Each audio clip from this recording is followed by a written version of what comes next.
الحمدللہ قرآن مجید رمضان میں نازل ہوا، شہر رمضان الذی انزل فیہ القرآن۔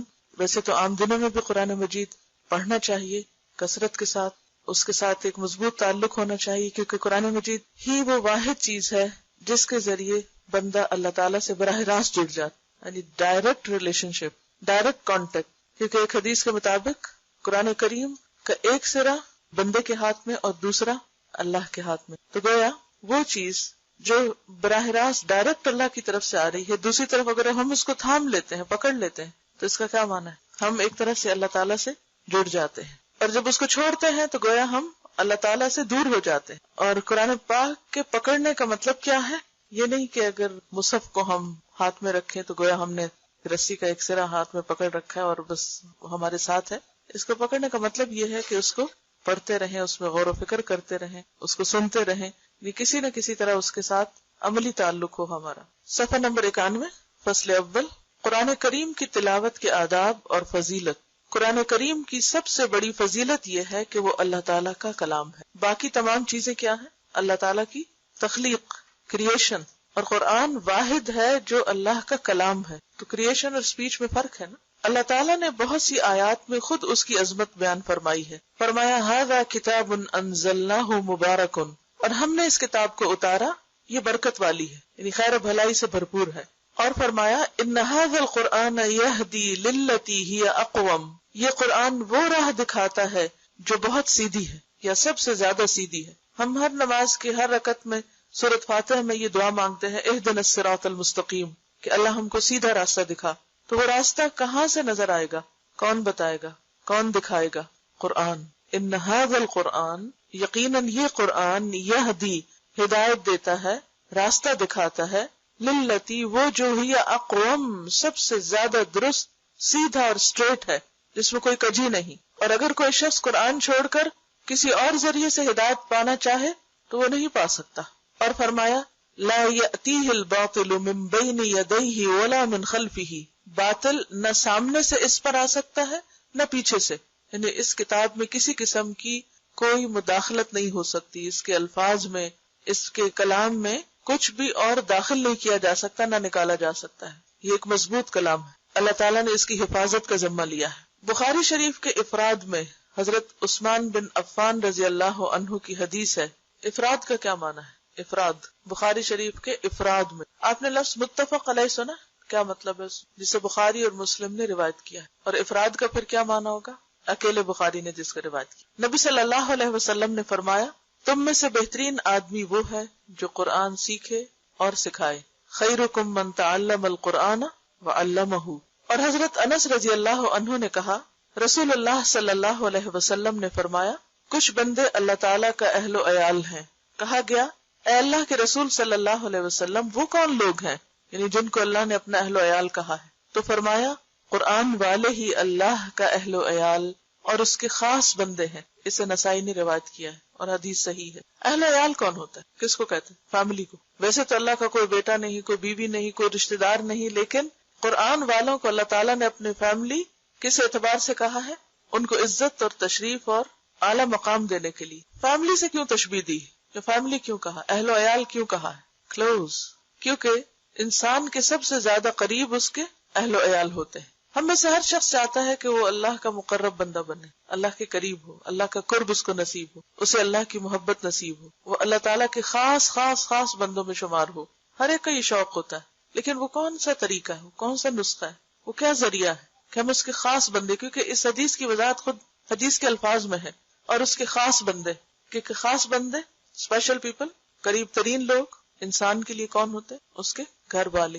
اور پھر اللہ تعالیٰ جب کسی کو اپنا اہل کہتا ہے تو اس کا مطلب یہ کہ وہ میرا خاص چنا ہوا بندہ ہے، قریب ترین ہے۔ وہ لوگ جو اس کو بہت پہچانتے ہیں، اور اللہ کی پہچان کہاں سے ہو سکتی؟ اس کے کلام کے ذریعے۔ اس کو اس طرح بھی سمجھ سکتے ہیں کہ کسی کو بھی اگر آپ سمجھنا چاہیں تو صرف اس کی شکل و صورت سے نہیں سمجھ سکتے۔ جیسے شیخ سعدی نے کہا نا کہ انسان کے عیب و ہنر چھپے رہتے ہیں جب تک وہ خاموش رہتا ہے، اور جب وہ بولتا ہے، جب وہ بات کرتا ہے تو اس کی خوبیاں اور خامیاں کھل کے سامنے آ جاتی ہیں۔ کسی انسان کو بھی پرکھنے کا ذریعہ کیا ہے؟ اس کا کلام، اس کی بات، اس کی گفتگو کا انداز۔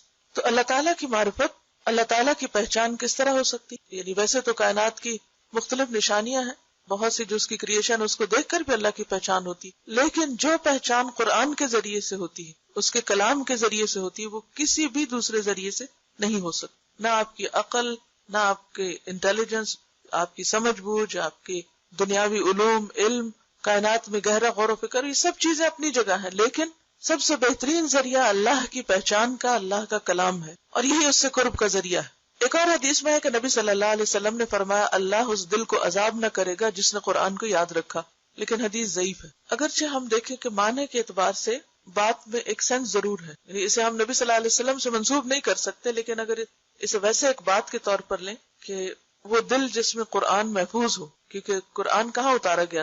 دل پر. اور جب ہم اسے یاد کرتے ہیں، اسے غور و فکر کرتے ہیں، پڑھتے ہیں، سمجھتے ہیں، تو سب سے زیادہ کیا چیز انوالو ہوتی؟ دل.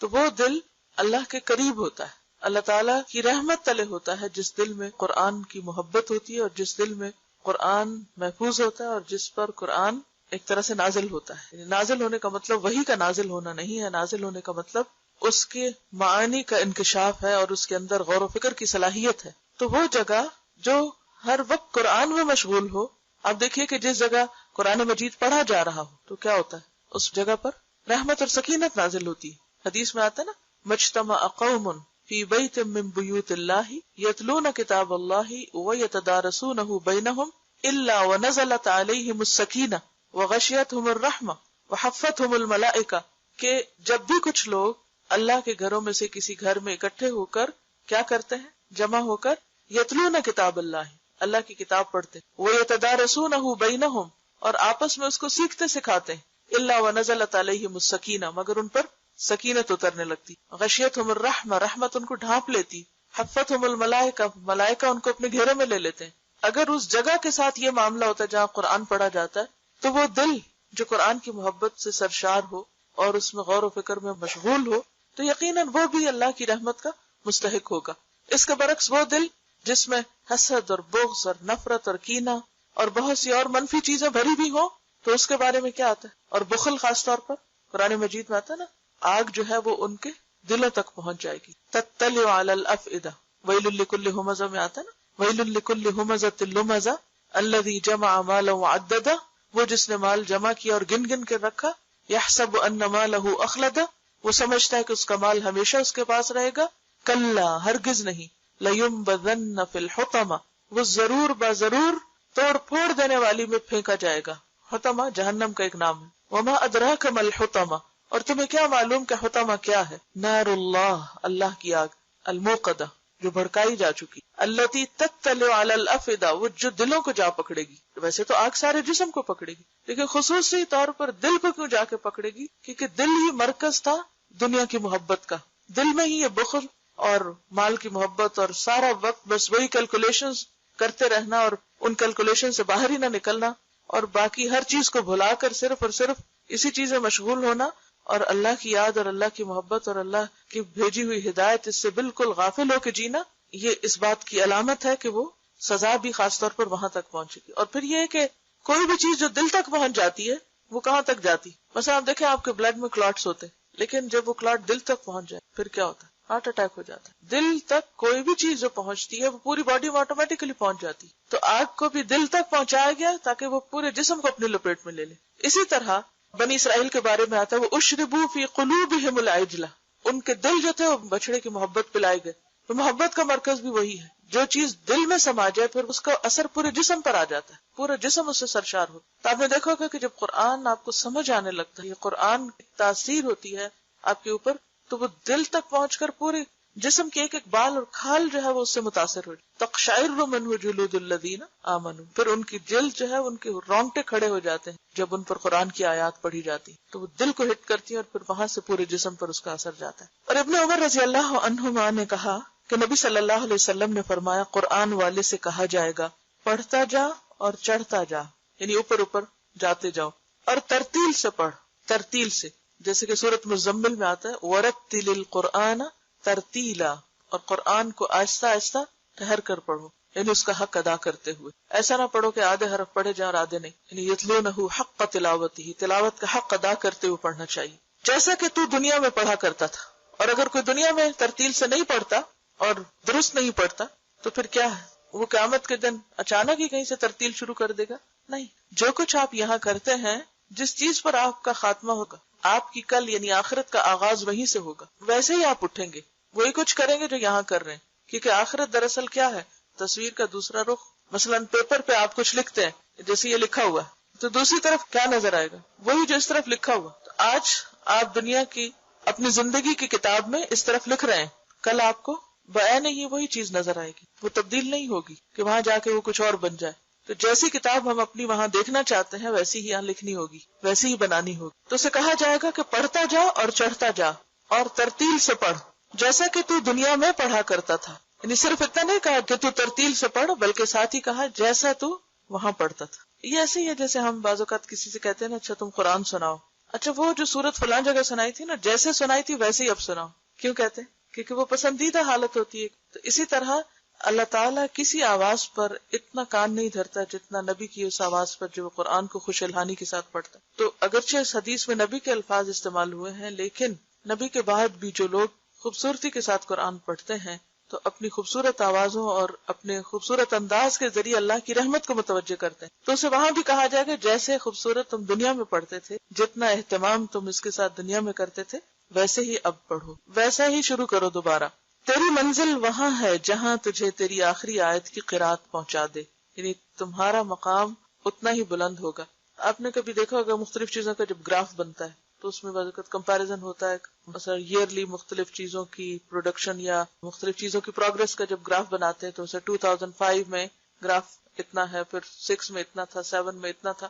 تو آپ نے دیکھا ہوگا کہ جتنی کوئی محنت یا کوشش کرتا ہے اس کے مطابق ہی اس کا گراف اونچا جاتا ہے. تو جو شخص جتنی خوبصورتی کے ساتھ، جتنی توجہ کے ساتھ، جتنے اچھے طریقے سے دنیا میں قرآن پڑھتا ہے، اسی طریقے سے جب وہ آخرت میں پڑھنا شروع کرے گا تو اس کا گراف اتنا ہی بلند ہوگا، اس کا مقام اور اس کی جگہ جنت میں اور اس کا جو گھر ہوگا اتنا ہی بلند ہوگا.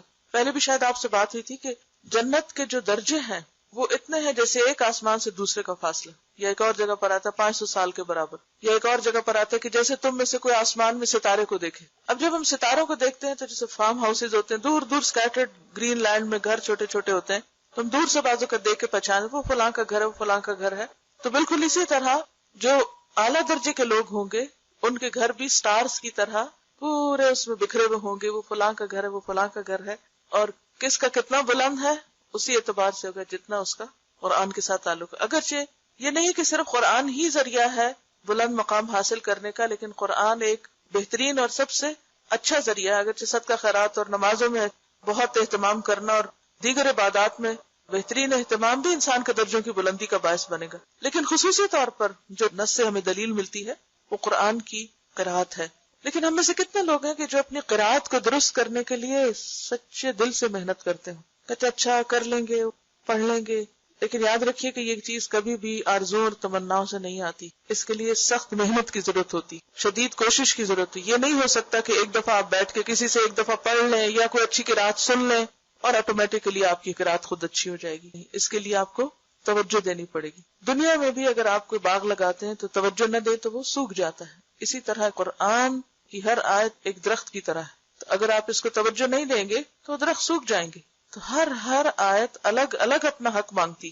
اور obviously یہ حدیث خاص طور پر حافظ قرآن کے لیے بھی ہے، کیونکہ باقی لوگ شاید مصحف دیکھ کے بھی پڑھنے کی اجازت ملے، لیکن جو obviously سمجھ آتی ہے بات وہ یہی ہے کہ انسان کو ویسے ہی پڑھنے کے لیے کہا جائے گا جیسے دنیا میں پڑھتے تھے. جیسے پڑھتے تھے ویسے پڑھو. تو اگر زبانی پڑھتے تھے زبانی پڑھو، اور شاید دیکھ کے پڑھتے تھے، لیکن اصل جو فوکس ہے وہ قرآن کے طریقہ قرات پر ہے کہ کس انداز سے پڑھتے ہو تم.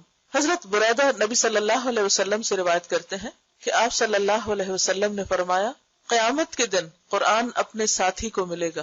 کون ساتھی؟ کون دوست؟ صاحب قرآن، جو قرآن پڑھتا تھا. کیونکہ قبر میں قرآن ایک دوست کی طرح ہوگا انسان کے ساتھ.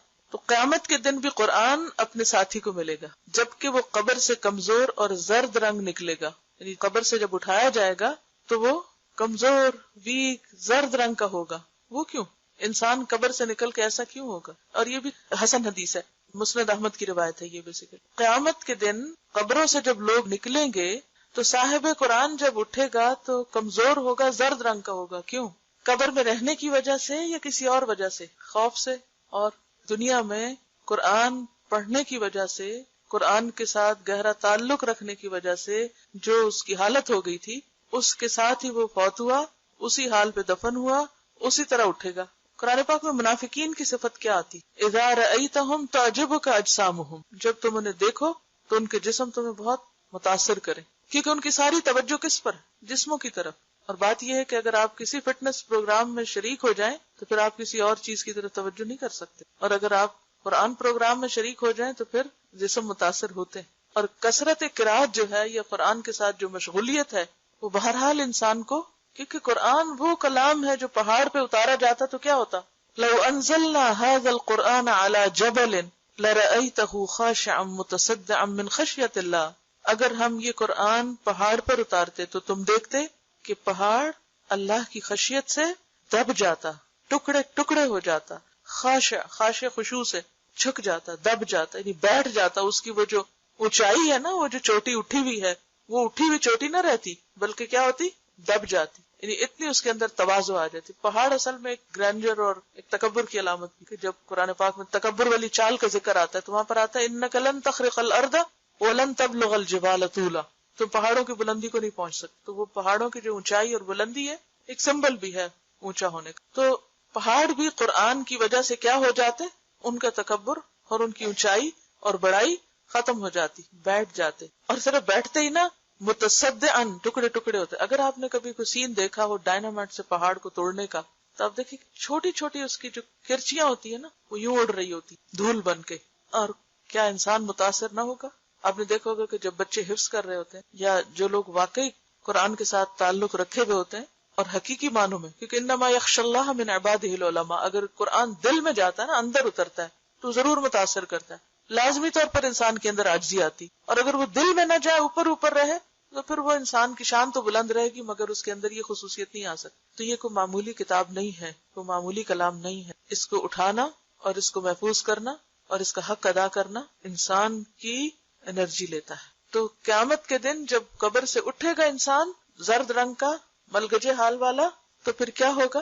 قرآن فوراً آ جائے گا ملاقات کے، سوچیے، اور کہے گا کیا تو مجھے پہچانتا ہے؟ مجھے جانتے ہو؟ پہچانو میں کون ہوں۔ ایسا کب ہوتا ہے؟ جب آپ کو کوئی بچھڑا ہوا دوست بہت عرصے کے بعد ملے، مثلا بچپن کے دوست، اب اگر آپ کو ملے، جیسے اگر آپ کی 40-50 عمر ہو گئی ہے، اسکول کے، کالج کے، تو سب کے حلیے بدلے ہوئے ہوتے ہیں نا، سب کی شکلوں میں کچھ نہ کچھ فرق آ چکا ہوتا ہے، فٹنس، ہر چیز بدل چکی۔ پھر کیا کہتے ہیں؟ پہچانتے ہو مجھے؟ کون ہوں میں؟ وہی تمہارا وہ ساتھی جو فلاں جگہ تمہارے ساتھ پڑا تھا۔ تو قرآن بھی کہے گا کیا تو مجھے پہچانتا ہے؟ وہ کہے گا میں نہیں پہچانتا۔ کیوں کہے گا؟ ایک تو وہ ہال ایسا ہوگا قبر سے نکلنے کا، اور دوسرا یہ کہ ظاہر ہے کہ کسی فزیکل شیپ میں تو قرآن کو کسی نے دیکھا نہیں دنیا میں۔ وہ کہے گا میں تیرا ساتھی قرآن ہوں، کہ میں نے تجھے گرمی میں پیاسا رکھا، کیونکہ یہ نہیں ہو سکتا کہ آپ قرات کریں اور صاحب خوب پانی بھی پیئیں، بھول جاتے ہیں آپ پانی پی۔ میں نے تجھے گرمی میں پیاسا رکھا اور رات کو جگایا، کیونکہ رات بہترین وقت ہے قرآن کو پڑھنے اور سننے اور یاد کرنے۔ کیوں؟ کیونکہ یکسوئی ہوتی ہے۔ نبی صلی اللہ علیہ وسلم سے بھی کیا کہا گیا شروع کی جب سورۃ المزمل نازل، بالکل ابتدائی دور کی صورت، قم اللیل الا قلیلا نصفہ او انقص منہ او زد علیہ ورتل القرآن ترتیلا انا سنلقی علیک قولا ثقیلا، ہم آپ پر بہت بھاری بات نازل کرنے والے ہیں، اتارنے والے ہیں، ڈالنے والے ہیں۔ تو قم اللیل، قرآن اور رات کا ایک خصوصی تعلق ہے۔ جو لوگ رات کو قرآن نہیں پڑھتے، قرآن پوری طرح ان کے اندر نہیں اتر سکتا۔ انسان رات کو صرف وہ کام کرتا ہے جس کا اسے بہت شوق ہو، ورنہ نیند کسی بھی چیز کے لیے قربان نہیں کی جا سکتی۔ انسان نیند کس چیز کے لیے قربان کر سکتا؟ آپ کب جاگتے ہیں؟ سوچیں۔ اب جن لوگوں کو ٹیلی ویژن دیکھنے کا شوق ہوتا ہے، کوئی خاص شو دیکھنے کا، ان کی محبت اس میں ہے، تو وہ کیا کرتے ہیں؟ رات رات بھر جاگ کے فلمیں دیکھتے ہیں۔ اسی طرح جب کوئی عزیز دوست آئیں تو عموماً آپ کیا کرتے ہیں؟ کوئی رشتے دار آئیں آپ کے یہاں، تو خیر تجربہ کم ہی ہوتا ہوگا آپ کو، لیکن عموماً شادیوں وغیرہ میں لوگ اکٹھے ہوتے ہیں بہت عرصے کے بعد، تو پھر کیا کرتے ہیں؟ رات کو جاگ کے بہت دیر باتیں۔ آپ صرف اپنی محبوب چیز کے لیے رات کو جاگ سکتے ہیں، کیونکہ نیند اس سب کو بہت پیاری ہوتی، نیند کو صرف محبوب چیز کے لیے قربان کیا جا سکتا۔ تو واقعی جس کو قرآن سے محبت ہوگی وہ قرآن کے لیے اپنی نیند چھوڑے گا۔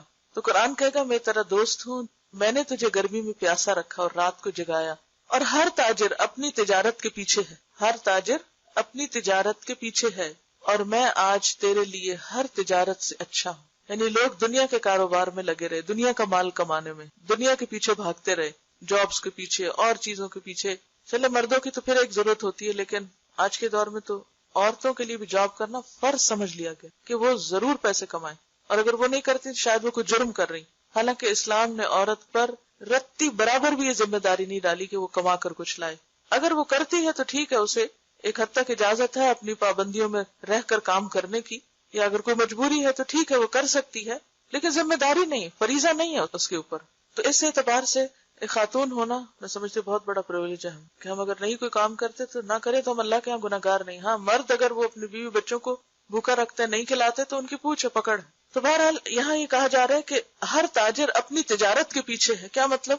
یعنی جس کو جس چیز کے کمانے اور نفع حاصل کرنے اور پروفٹ بنانے کا شوق تھا وہ دن کو کیا رات کو بھی اس کے پیچھے لگا رہا. اور میں آج تیرے لیے ہر تجارت سے اچھا ہوں. قرآن مجید میں بھی آتا نا، ہوا خیر مما یجمعون، یہ قرآن بہتر ہے ہر اس چیز سے جسے لوگ جمع کر رہے ہیں. مثلا آج ستمبر کی کون سی تاریخ؟ 5. آپ لوگوں نے 7 ستمبر سے قرآن پڑھنا شروع کیا تھا، تقریباً 1 سال ہونے کو. اس 1 سال میں آپ نے سورۃ یاسین تک قرآن کو جمع کیا، اس کا ترجمہ یاد کیا، اس کے معنی کو سمجھا، جس حد تک بھی جس سے جو محنت ہوئی، کوشش ہوئی، آپ نے سمیٹا اس کو. ہر ایک کا سمیٹنا فرق ہے نا، سب نے ایک جیسا نہیں دیا، تو سب کو برابر کر گیا، لیکن ہر ایک نے جمع اپنے اپنے ظرف یا برتن یا کیپیسٹی کے اعتبار سے کیا اس کو. لیکن کچھ لوگ سوچتے رہے کس چیز نے روکا ان کو یہاں آنے سے، مثلا کسی جاب نے یا کسی اور ایسے ہی کام نے. اس 1 سال میں انہوں نے کتنا مال کما لیا ہوگا، کتنے پیسے کما لیے، اس سے کتنا کچھ کیا بنا لیں گے. ہو سکتا ہے ان کی ضرورت ہے تو وہ تو ایک الگ بات ہے، لیکن اگر صرف شوق ہے، کئی لوگ صرف جاب کس لیے کرتے ہیں کہ اتنا پڑھا تو اب گھر بیٹھ جائیں کہ میری سیٹسفیکشن نہیں ہوتی. تو اگر صرف شوق کے لیے مال جمع کیا، وہ مال کہاں رکھا ہوگا؟ بینک میں. مثلا وہ بینک کا مال کون استعمال کر رہا ہے، کس کو فائدہ دے رہا ہے؟ یا کوئی چیز خریدی ہوگی، مثلا کسی نے زیور خریدا، وہ زیور کہاں رکھا ہوا؟ یا ہاتھ پر رکھا ہوگا یا کسی بینک کے لاکر میں رکھا ہوگا. اسی طرح کچھ اور، اسی طرح دنیا کی چیز کو ڈیکوریشن پیس خوبصورت، کوئی اچھے کپڑے خرید لیے ہوں گے، وہ ساری چیزیں کہاں رہیں گی؟ یہیں رہ جائیں گی. لیکن وہ خزانہ جو قرآن سیکھ کر آپ سمیٹتے ہیں، دنیا کی کوئی چیز اس کے برابر نہیں، کچھ بھی نہیں ہے ہی نہیں کہیں. ہوا خیر مما یجمعون، جو کچھ بھی انسان کماتا ہے، جو بھی جمع کرتا ہے، سمیٹتا ہے، کتنا کھا لیتا ہے، کتنا پہن لیتا ہے، باقی کس کے کام آتا ہے، چاہتے ہوئے یا نہ چاہتے ہوئے. بعض اوقات انسان خوشی سے کسی کو دیتا ہے اور بعض اوقات نہیں بھی خوشی سے دیتا اور دوسرے لے جاتے ہیں. اور وہ کس کام لگاتے ہیں اس کو؟ مثلا ہماری اولاد لے جاتی ہے، کوئی بھی لے جائے، کس کام لگائیں گے؟ ہمیں نہیں پتا کیا کریں گے ہمارے مال سے، ہمارے کام تو نہیں آئے. ما اغنى عنہ مالہ وما کسب، اگر نیت درست نہیں، مقصد درست نہیں تو کمایا ہوا مال بھی کام نہیں آئے گا، سب کچھ یہیں رہ جائے گا. تو وہ کہے گا ہر تاجر اپنی تجارت کے پیچھے ہے اور میں آج تیرے لیے ہر تجارت سے اچھا ہوں. پھر اس کے دائیں ہاتھ میں اختیار دیا جائے گا. حکومت کا بھی لفظ آتا ہے، ملک کا لفظ آتا ہے عربی میں. اور بائیں ہاتھ میں ہمیشہ رہنا، خالدین فیہا جیسے قرآن میں آتا ہے. اور اس کے ماں باپ کو 2 حلے جوڑے پہنائے جائیں گے. حلہ کہتے ہیں جو اوپر کا اوور ڈریس ہوتا ہے نا، عرب لوگ جلباب کی طرح لمبا سا ڈریس پہنتے. اور 2 کا لفظ یہ نہیں کہ ایک کے اوپر ایک پہنا دیا، مطلب یہ ہے کہ ایک نیچے پہنا ہوتا ہے اور ایک اوپر اوڑا ہوا ہوتا ہے. خدا ہی بہتر جانتا ہے ان کی اصل صورت کیا ہوگی اور اس کی قیمت کیا ہوگی کہ ساری دنیا ان کی قیمت نہیں بن سکتی. پوری دنیا کا مال خرچ کر کے آپ دنیا میں وہ کپڑا نہیں خرید سکتے. وہ کہیں گے یہ حلے ہمیں کس سبب سے پہنائے گئے ہیں، اتنے خوبصورت کپڑے ہمیں کیوں دیے جا رہے ہیں؟ کہا جائے گا تمہارے بیٹے نے قرآن یاد کیا تھا. اور اگر ماں باپ کی یہ عزت ہے تو خود اس شخص کی عزت کیا ہوگی، خود اس کو کیا دیا جائے گا، کیا پہنایا جائے گا. پھر کہا جائے گا جنت کے درجات اور بالا خانوں میں پڑھتا جا اور چڑھتا جا. اقرا ورتقی کا لفظ آتا ہے عربی، ترقی کرتے جاؤ. وہ جب تک پڑھتا رہے گا چڑھتا رہے گا، خواہ تیزی سے پڑھے یا آہستہ، جیسے چاہے پڑھے، جتنی دیر چاہے لگائے، انجوائے کرے. ابن مسعود رضی اللہ عنہ نے کہا قرآن والے کو چاہیے کہ وہ اپنی رات کو پہچانے جبکہ لوگ سوئے ہوئے ہوں، اور اپنے دن کو جبکہ لوگ کھانا کھائیں، اور اپنے غم کو جبکہ لوگ خوش ہوں، اور اپنے رونے کو جبکہ لوگ ہنسیں، اور اپنی خاموشی کو جبکہ لوگ باتیں کریں، اور اپنے خشوع کو جبکہ لوگ تکبر کریں. کیا مطلب ہے اس کا؟ وہ اپنی رات کو پہچانے جبکہ لوگ سوئے ہوئے. رات کو پہچاننے کا مطلب کیا ہے؟ یعنی اس کی قدر و قیمت جانے کہ لوگ سو کر غفلت میں گزار رہے ہیں، کیونکہ جن کی زندگی میں کوئی مقصد نہیں ہوتا، کوئی پیشن نہیں ہوتا، انہیں سونے کا بہت شوق ہوتا ہے. وہ سو کر پھر سوتے ہیں، پھر سوتے ہیں. قرآن والے کے آس پاس لوگ سوئے پڑے، لیکن ان کے آس پاس لوگ سوئے بھی ہو تو وہ خود کیا کرتے؟ وہ ان کے طریقے پہ نہیں چلتے، وہ اس پہ حسرت نہیں کرتے ہائے کتنے خوش قسمت یہ سو رہے ہیں اور میں کس مصیبت میں، سب آرام کر رہے ہیں اور مجھے پڑھنا پڑ رہا ہے. وہ اپنی رات کو پہچانے، یعنی رات کی قدر و قیمت پہچانے کہ جب وہ زیادہ بہتر طور پر پڑھ سکتا ہے، اور اپنے دن کو جب کہ لوگ کھانا کھائیں. آج کل چونکہ رمضان ہے تو لمیٹڈ ٹائم ہوتا ہے نا کھانا کھانے کے لیے بھی اور سمیٹنے کے لیے بھی. اور آج سحری کے وقت جب سحری کے بعد چیزیں سمیٹ رہی تھی تو میں یہ سوچ رہی تھی کہ پہلے دن کی سحری کے مقابلے میں آج زیادہ جلدی سب کچھ سمٹ گیا. وجہ کیا ہے؟ آہستہ آہستہ ہر چیز کٹ ڈاؤن ہو رہی ہے. ہم کیا کرتے ہیں کہ ایک کھانا ہوتا ہے تو اس کے ساتھ لوازمات جو ہیں ہمارے وہ جتنے زیادہ ہوتے ہیں اتنے برتن زیادہ ہوتے ہیں، اتنا ان کو اٹھانے اور رکھنے میں وقت زیادہ لگتا ہے. جب وہ ایک ایک لوازمات کٹ ڈاؤن ہوتے ہیں کہ ٹائم نہیں ہے، اس کو بھی نکالو، اس کو بھی نکالو، اس کو بھی نکالو، اور ایک لمیٹڈ ٹائم میں کیا کھا سکتے ہیں کہ جب آپ زیادہ پکا لیں تو آپ کو کھانے کے لیے تو پھر ایک لمبا ٹائم چاہیے نا، یا اس کو لگانے کے لیے، رکھنے کے لیے، پھر لگانے کے بعد اٹھانے کے لیے. تو میں سوچ رہی تھی کہ زندگی کا زیادہ وقت اور ایک بڑا حصہ خصوصاً خواتین کا لوازمات میں لگتا ہے. کھانا تو ایک ضرورت ہے لیکن لوازمات ضرورت نہیں ہے، وہ ہمارے اپنی بڑھائی ہوئی چیزیں ہیں. جتنی وہ بڑھتی اتنے برتن بڑھتے، اتنا دھونا بڑھتا، اتنا اٹھانا اور ان کا رکھنا، اتنا ہی پھر آپ تھک جاتے. پھر تھکنے کے بعد آپ کے پاس وقت ہے کہ آپ بیٹھ کے آپ قرآن کی قرات کریں. اب آپ اتنے تھک گئے ہیں کہ اب آپ کو دل چاہ رہا ہے کہ آپ سو جائیں، پھر آپ سو جاتے ہیں اور وہ وقت گزر جاتا ہے. آپ آزما کر دیکھ لیں، اگر آپ اپنے لوازمات کم کر دیں گے تو قرآن کے لیے یقیناً وقت نکلے گا. اور اسی طرح دن بھر کوئی پکانے کھانے کا کچھ کام نہیں، خیال بھی نہیں. حتیٰ کہ انسان ایک چائے بھی پیتا نا تو اس کا بھی کپ دھونا ہوتا ہے. پہلے تو بنانی ہوتی ہے، پھر اس کے بعد دھونا ہوتا ہے، تو ٹائم لگتا ہے نا. اور کرنے کو کیا کیا آپ نے؟ چائے کا ایک کپ پیا، لیکن اس کے بنانے سے لے کر اس کو پینے اور پھر اس کو دھونے اور اس کے بعد رکھنے میں آپ ذرا ٹائم دیکھیں کتنا، اس میں ایک پوری صورت یاد ہو سکتی، یہ ریوائز ہو سکتی. لیکن بعض اوقات ہمیں ضرورت نہیں بھی ہوتی، کیا غذائیت ہے چائے میں، صرف عادت ہے. ضرورت نہیں بھی ہوتی تو بھی ہم کیا کرتے ہیں؟ بور ہو رہے ہیں، چلو چائے پی. اور یہ نہیں دیکھتے کہ کتنا قیمتی زندگی کا وقت صرف اس میں ہی گزر گیا. اور اگر ہم صرف دن میں 3 کپ پینے کے عادی، صرف 1 کپ کو کٹ کریں، جیسے آج کل رمضان میں ہوا ہے، کرنے کو دوسرا بھی کر سکتے ہیں لیکن وہ بھی ہمیں ہوتا ہے کیا پتا تراویح میں سستی ہو جائے. کچھ نہیں ہوتا، کر کے تو دیکھیں، ول پار سے کام نہیں، کچھ نہیں ہوتا. اور اگر نہیں دل مانتا تو اللہ سے دعا کریں، یا رب جتنا میں نے کھایا ہے، جو بھی کھایا، اسی میں برکت ڈال دے، اسی میں طاقت ڈال دے، اسی کو غذا بنا دے، اسی کو دوا بنا دے اور اسی کو سب کچھ کر دے، اور اس سے زیادہ کہ جھنجٹ میں مجھے نہ ڈال.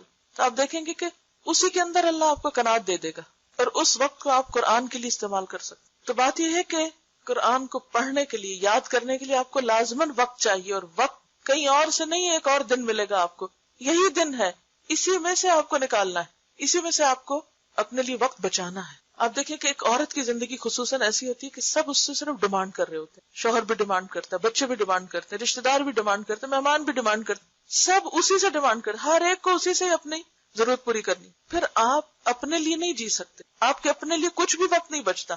کوئی آپ کے لیے نہیں سوچے گا، آپ کو خود سوچنا ہے اپنے کہ کیا ضرورت ہے اور کیا عیش و عشرت ہے، کہاں کٹ ڈاؤن ہے، کہاں سٹاپ ہے، بس یہاں تک، اور اس میں سے کتنا وقت مجھے نکالنا. تو آپ دیکھیں کہ منٹ کاؤنٹ کرتے کرتے آپ ایک اچھا والا چنک نکال لیں گے اپنی ساری مصروفیات کے ساتھ، اسی میں آپ کو پڑھنا ہے. تو اپنی رات کو پہچانے جب کہ لوگ سوئے ہوئے ہوں کہ وہاں سے کیسے وقت نکالتے، اپنے دن کو جب کہ لوگ کھانا کھائیں تو اس میں سے وقت نکال کر کچھ قرآن پڑھا لیں. اور اپنے غم کو جب کہ لوگ خوش ہوں، کیونکہ خوشی اور ایکسائٹمنٹ میں بھی لوگ بھول جاتے ہیں کہ ابھی انہیں کچھ کام کرنا ہے. اور سب سے زیادہ کیا بھولتے ہیں؟ یا نماز چھوٹی کریں گے یا قرآن کا سبق چھوڑ دیں گے کیونکہ آج ہم خوش ہیں، کہ آج خوشی کا موقع ہے. خوشی کے دن بھی کوئی ایسا کرتا ہے؟ سوچیے اپنی کسی بھی پارٹی، کسی بھی شادی، کسی بھی خاص دن کو کہ کیا اس دن بھی آپ نے قرآن پڑھا تھا یا یاد رہا آپ کو پڑھنا. تو جو صاحب قرآن ہوتے ہیں وہ کس طرح صاحب قرآن بنتے ہیں، وہ کس طرح اللہ کے خاص بنتے ہیں؟ جبکہ لوگ خوش ہو رہے ہوں تو ان کو اپنا غم نہ بھولے. ان کا غم کیا ہوتا ہے میرا قرآن کا وقت ہے، میرا پڑھنا، یہ ہے غم. اپنے غم کو نہ بھولیں جبکہ لوگ خوش ہو رہے ہوں، غم کو نہ بھولیں. یہ نہیں کہ وہ کسی 10 سال پہلے مرے ہوئے شخص کو یاد کر کے رونا شروع کر دیں. کچھ لوگ ہوتے ہیں زندگی میں ایسے کہ چاہے 10 سے 20 سال بھی پہلے فوت ہو تو ان کو یاد کر کے رونا آتا ہے، لیکن ان کو بھی ہمارا رونا کیا فائدہ. مجھے کبھی بھی رونا ہو نا، میں صرف ایک لمحے کے لیے اپنے والد کو یاد کروں تو میں رو سکتی. اتنی شدید محبت تھی مجھے ان سے، اور قرآن کی وجہ سے.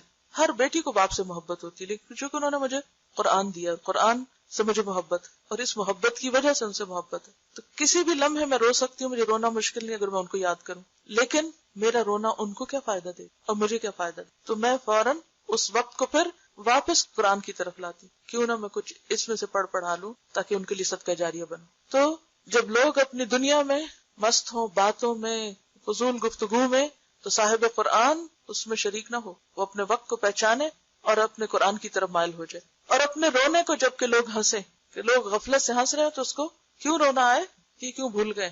اور اپنی خاموشی کو جب کہ لوگ باتیں کریں، کیونکہ انہی باتوں میں سے وقت نکلے گا آپ کے قرآن پڑھنے کے لیے. اور اپنے خشوع کو جب کہ لوگ تکبر کریں. لوگ کس بات پہ اکڑتے ہیں؟ دنیا کے مال و دولت پہ. کوئی اپنے حسن پہ اترا رہا ہے، اور کوئی اپنے لباس پہ، اور کوئی اپنے زیور پہ، اور کوئی اپنے گھر پہ، اور کوئی اپنی جاب پہ، اور کوئی اپنی ڈگری پہ.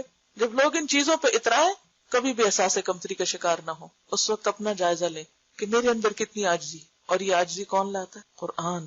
قاری کے لائق نہیں، یعنی قرآن پڑھنے والے کے لائق نہیں، یعنی اس کو زیب نہیں دیتا، اس کے لیے اچھا نہیں کہ وہ سنگ دل، غافل، شور مچانے والا اور مغلوب الغضب ہو. یہ چار چیزیں قرآن پڑھنے والے کو سوٹ نہیں کرتی، اس کے اوپر نہیں سجتی. کون سی ہے وہ؟ کہ وہ سنگ دل ہو، ہارڈ ہارٹڈ، اس کے اندر کسی کے لیے رحم نہ ہو، غافل، بے فکر اپن، یہ بھول گئے وہ بھول گئے، یہ نہیں کیا وہ نہیں کیا، کوئی وعدہ کیا تو اسے چھوڑ دیا، کسی کے ساتھ کوئی بات کہی تو اس میں غیر ذمہ داری کا ثبوت دیا. ایسا نہیں ہوتا وہ. اور شور مچانے والے، یعنی اس کی گفتگو میں بھی ٹھہراؤ ہوتا ہے، وہ چیخ چیخ کے باتیں نہیں کرتا، اور غصے میں ایسا مغلوب نہیں ہوتا کہ وہ بھول جائے کہ اس کے کرنے کا کام کیا تھا. یعنی اس کا غصہ بھی اعتدال میں ہونا چاہیے. فضیل نے کہا قرآن کا حامل یعنی قرآن پڑھنے والا، صاحب قرآن اسلام کا علم بردار ہے، اسلام کا ریپریزنٹیٹو ہے. اسے لائق نہیں کہ لغو گوئی کرنے والوں کے ساتھ مل کر لغو گوئی کرے. کیا مطلب؟ کیا نہ کرے؟ بےہودہ کلام نہ کرے، کیونکہ جس زبان سے قرآن پڑھا جاتا ہے اس زبان سے فضول گفتگو زیب نہیں دیتی. بھولنے والوں کے ساتھ بھول جائے. کس چیز کو بھولنے والوں کے ساتھ؟ آخرت کو بھولنے والے. کھیلنے والوں کے ساتھ کھیلے، یعنی اگر لوگ کھیل میں مشغول ہیں تو وہ بھی جا کے کھیلنے لگے. اسے چاہیے اللہ کی عظمت کو ملحوظ رکھے، اور نہ یہ لائق ہے کہ وہ اپنی حاجت کسی کے پاس لے کر جائے، کسی سے سوال نہ کرے، کسی سے کچھ مانگے نہیں، کیونکہ وہ صاحب قرآن ہے، اس کے ساتھ قرآن کا نام ہے، وہ قرآن کی عزت ہے. ایسا کوئی کام نہ کرے کہ جس کی وجہ سے لوگ کیا کہیں، یہ قرآن پڑھے ہوئے ہیں، یہ قرآن پڑھانے والے لوگ ہیں، جیسی مین حرکتیں کرتے ہیں. بلکہ لوگ اپنی حاجتیں اس کے پاس لے کر آئیں. امام احمد بن حنبل رحمۃ اللہ علیہ نے کہا میں نے خواب میں رب العزت کو دیکھا. میں نے عرض کیا اے میرے رب، آپ کی جناب میں تقرب حاصل کرنے والے کس چیز سے تقرب حاصل کرتے ہیں؟ یعنی وہ طریقہ بتائیے کہ جس سے آپ کے قریب ترین ہو جائیں. وہ کون سی چیز ہے؟ فرمایا اے احمد میرے کلام سے، یعنی قرآن سے. میں نے عرض کیا سمجھ کر پڑھنے سے یا بغیر سمجھ کر پڑھنے سے بھی؟ فرمایا سمجھ سے بھی اور بغیر سمجھ کے بھی. یعنی بعض اوقات آپ تلاوت جب کر رہے ہوتے ہیں تو ہر لفظ اور ہر آیت پر غور و فکر نہیں کر پاتے. آپ نے غور کیا کہ جب آپ تجوید کے رولز کو دیکھتے ہیں تو کیا بھول جاتے ہیں؟ میننگز بھول جاتے ہیں. تو پھر آپ کا نہیں کیا فائدہ ایسی تلاوت کا؟ کئی لوگوں کو شیطان یہاں سے بہکا دیتا ہے، کوئی فائدہ نہیں ایسی تلاوت کا، تمہیں سمجھ تو آ نہیں رہی، تم تو صرف اسی پہ توجہ کیے ہوئے. کوئی بات نہیں. کیوں؟ اس لیے کہ آپ قرآن پڑھ رہے ہیں، اللہ کا کلام اور اس کا ایک ایک حرف کا حق ادا کر رہے ہیں. یہ بھی قابل عزت اور اللہ کے قریب ہونے والا کام ہے. تو ہم سب کو اس بات کا دھیان رکھنا چاہیے کہ ہم کیا ہیں؟ حامل قرآن ہے، صاحب قرآن ہے. ہمارا اخلاق صاحب قرآن ہونے کو ریپرزینٹ. دنیاوی خواہشات اور دنیاوی ضرورتیں کے لالچ رکھنا دل میں اور دنیا کی محبت رکھنا بیسیکلی، کیونکہ قرآن ایسی چیز ہے بابرکت کہ جس کے ساتھ ہر برکت اترتی ہے. لیکن اگر انسان کے دل کے اندر لالچ ہے تو برکتیں چھن جاتی. قرآن پڑھانے کے بعد سوائے اللہ کے انسان کسی چیز کی طرف خواہش نہ رکھے، یعنی دنیا کی حسرت اس کے دل میں. کیونکہ قرآن پڑھنے کے بعد اگر کوئی شخص دنیا کی محبت رکھتا ہے یا کسی اور چیز کو اس سے بڑھ کے امپورٹنس دیتا ہے تو وہ قرآن کی ناقدری کرتا ہے. کیونکہ اللہ نے اس کو وہ دے دیا هو خیر مما یجمعون، جو ہر چیز سے زیادہ بہتر ہے جسے لوگ سمیٹتے ہیں. تو اگر اس کے ہوتے ہوئے قناعت نہیں ہے اندر، اس کے ہوتے ہوئے غنا نہیں ہے اندر، اس کے ہوتے ہوئے اگر دنیا کی ہرس ہے اور ان چیزوں کے پیچھے انسان بھاگ رہا ہے اور ہاتھ پھیلا رہا ہے جو حقیر دنیا کی ہیں صرف اس لالچ کی وجہ سے جو اندر ابھی بھی بھری ہوئی ہے، تو یہ قرآن کی توہین ہے بیسیکلی. ازواج مطہرات کے بارے میں آتا نا، ان کو کہا گیا تھا نا وَاذْكُرْنَ مَا يُتْلَىٰ فِي بُيُوتِكُنَّ، ان کو خاص طور پر آیات اللہ اور حکمت کی باتیں پڑھنے کو اور پڑھانے کو کہا گیا تھا. تو اس کے ساتھ ہی انہی آیات میں کیا ہے، یا ایھا النبی قل لازواجک ان کنتن تردن الحیاۃ الدنیا وزینتها فتعالین امتعکن واسرحکن سراحا جمیلا وان کنتن تردن اللہ ورسولہ والدار الآخرۃ فان اللہ اعد للمحسنات منکن اجرا عظیما. 2 راستے ہیں، جس کو چاہیں اختیار کر لیں. حضرت عائشہ نے کیا کہا، اس بات کے لیے میں اپنے ماں باپ سے مشورہ کروں؟ مجھے تو اللہ اور اس کا رسول اور آخرت کا گھر چاہیے. وآخر دعوانا ان الحمد للہ رب سبحانک اللہم وبحمدک نشہد ان لا الہ الا انت نستغفرک ونتوب